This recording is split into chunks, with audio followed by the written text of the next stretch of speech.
Assalamualaikum warahmatullahi wabarakatuh. Waalaikumsalam warahmatullahi wabarakatuh. Selamat siang Bapak Iza dan Raina. Siang Bu. Apa kabar hari ini? Alhamdulillah baik Bu. Alhamdulillah ya. Sebelumnya Ibu ucapkan terima kasih kepada kalian berdua karena sudah mau meluangkan waktu untuk berbincang-bincang mengenai pelajaran IPA, terkhusus pelajaran yang Ibu ampu. Kali ini materi kita adalah tentang sistem pencernaan pada manusia. Nah, sebelum Ibu jabarkan, mungkin ada sesuatu yang ingin kalian tanyakan? Saya Bu. Iya, Lena. Mengapa makanan harus dicerna terlebih dahulu? Oke, pertanyaan yang bagus ya Nak. Sebelum Ibu jawab, hakikat daripada pencernaan itu sendiri adalah untuk mengolah makanan yang awalnya berupa partikel-partikel besar menjadi partikel-partikel yang lebih kecil, sehingga makanan itu mudah diserap oleh tubuh. Jadi kembali ke pertanyaan si Laina, mengapa makanan itu harus dicerna terlebih dahulu? Tujuannya adalah supaya mudah untuk diserap oleh tubuh, karena yang namanya makanan yang diambil oleh tubuh itu hanya sari-sari makanannya saja, kemudian sisanya akan dibuang oleh tubuh. Oke. Nah, untuk sistem pencernaan itu sendiri, pencernaan makanan manusia itu terdiri dari dua jenis ya.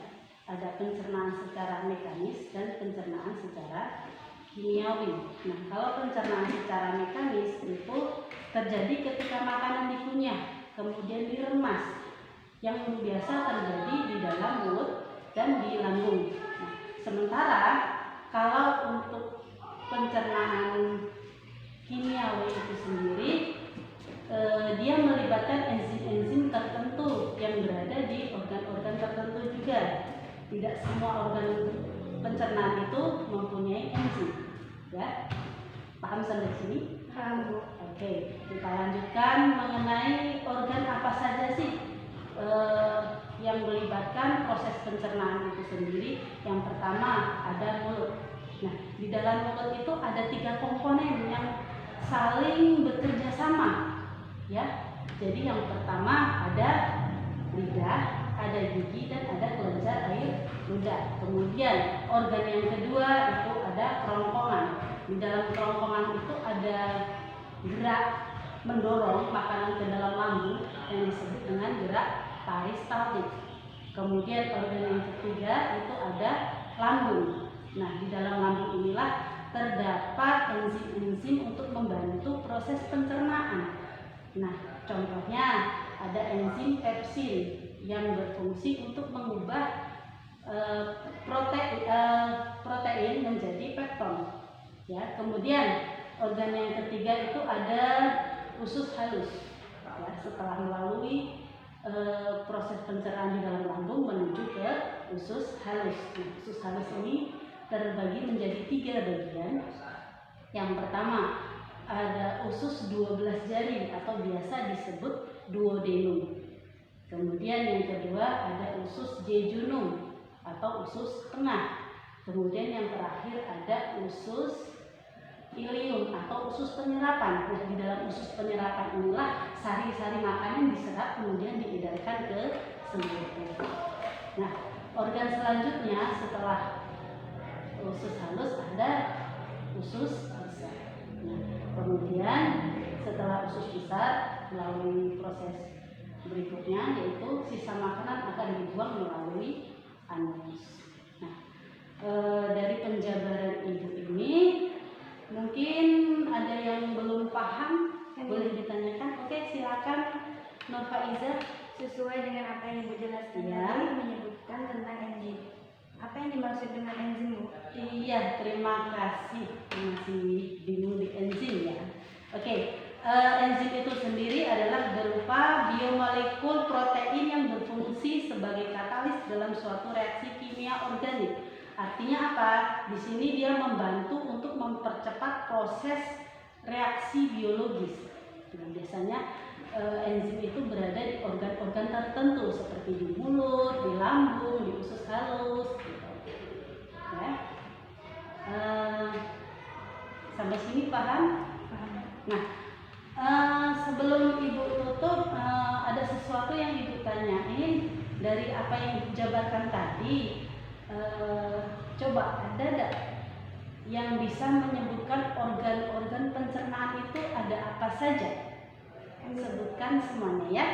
Yang pertama ada mulut, yang kedua kerongkongan, yang ketiga lambung, yang keempat usus halus, yang kelima usus besar, yang terakhir anus. Alhamdulillah. Berarti untuk pembelajar kali ini sudah paham ya. Klaim apaan? Alhamdulillah kalau paham. Oke, untuk hari ini cukup sampai di sini pertemuan kita. Terima kasih saya ucapkan lagi. Mudah-mudahan kedepannya bisa bermanfaat ya. Saya akhiri. Assalamualaikum warahmatullahi wabarakatuh. Waalaikumsalam warahmatullahi wabarakatuh. Assalamualaikum warahmatullahi wabarakatuh. Waalaikumsalam warahmatullahi wabarakatuh. Bagaimana kabarnya Mas Anas sama Nur Faiza? Alhamdulillah baik Pak. Oke. Alhamdulillah dalam pertemuan kemarin yaitu Bapak sudah mengajarkan pelajaran PKN dengan materi yaitu peristiwa 1908.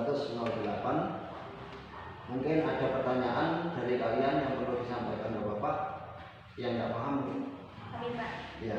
Hikmah apa yang dapat diambil dari peristiwa 1908? Oke. Hikmah yang dapat diambil dari peristiwa 1908 itu diantara kita harus bisa mengambil hal-hal yang positif. Ya, harus bisa mampu berani bersaing dengan negara-negara yang lain, baik itu secara ekonomi, politik maupun budaya. Paham? Nah, mungkin ada pertanyaan lain? Saya Pak. Oke. Hikmah apa yang dapat diambil dari peristiwa 1908 bagi generasi pelajar? Oke, ini lebih terkhusus lagi. Kalau tadi saya terangkan yaitu secara umum, artinya umum itu yaitu kenegaraan. Ini lebih terkhusus lagi bagi generasi bangsa, yaitu generasi pelajar. Di antaranya bagi generasi pelajar itu harus mampu semakin semangat, semakin bersaing, baik itu dengan negara tetangga ataupun dengan sekolah-sekolah yang lain. Harus yaitu meraih cita-cita kita. Ya, yang kedua harus berani bersaing yaitu dengan secara baik. Artinya baik itu sesuai dengan yaitu aturan-aturan konstitusi yang berada di negara Indonesia. Baik itu secara intelektual, spiritual maupun emosional. Nah, itulah yang dapat diambil dari generasi pelajar yang lebih terkhusus. Paham? Oke, ada pertanyaan lain? Oke, kalau tidak ada, kami ucapkan terima kasih. Mudah-mudahan kalian nanti semakin hari semakin baik, semakin hari semakin lengkap. Akhirnya cita-cita kalian yaitu berhasil di kemudian hari. Allahumma. Oke, terima kasih. Itu saja. Assalamualaikum warahmatullahi wabarakatuh. Waalaikumsalam warahmatullahi wabarakatuh.